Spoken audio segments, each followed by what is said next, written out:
हे आपल्या लोकप्रिय यूट्यूब चॅनलवरती. मित्रांनो, तुमच्या घरी इन्कम टॅक्सची नोटीस येईल ही चुका तुम्ही करायच्या नाहीत.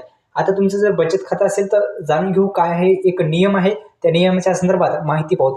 तर आपण जर नियमाची माहिती असणे खूप महत्त्वाचं आहे. इन्कम टॅक्सच्या आपण जो इन्कम टॅक्स आहे तो कधी नोटीस येते या संदर्भात माहिती पाहू. ही चुका करायच्या नाहीत, अन्यथा इन्कम टॅक्सची नोटीस तुमच्या घरी येऊ शकते.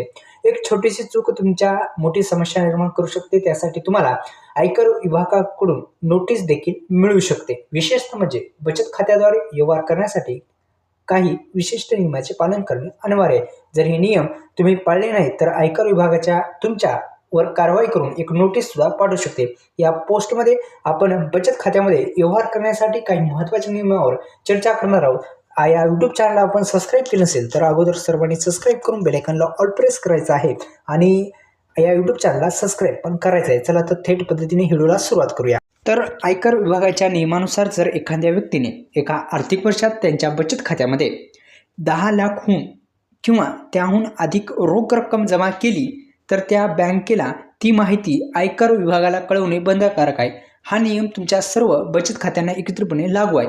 म्हणजेच जर तुमचे अनेक बँक खात्यामध्ये बचत खाते असतील आणि एकूण ठेव रक्कम 10 लाखपेक्षा जास्त असेल तरीही तुम्ही आयकर विभागाच्या तपासणीत येऊ शकता. अशा मोठ्या व्यवहाराच्या बाबतीत तुम्हाला त्या पैसे जे आहेत पैशाच्या स्रोताबद्दल संपूर्ण माहिती द्यावी लागू शकते. जर ही ठेव तुमच्या उत्पन्नाशी सुसंगत नसेल तर, म्हणजे तुमच्या उत्पन्नाची सुसंगत नसेल तरच येत असते, अन्यथा नाही. तुमचं उत्पन्न जे असेल त्याला जर असेल सुसंगत तर तुम्हाला नोटीस वगैरे काही येणार नाही.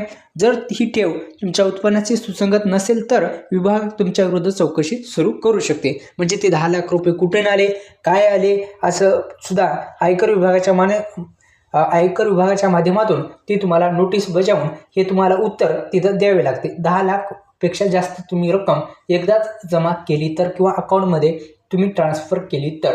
व्हिडिओला लाईक करा, चॅनलला सबस्क्राईब केलं असेल तर सबस्क्राईब करायला पण विसरू नका.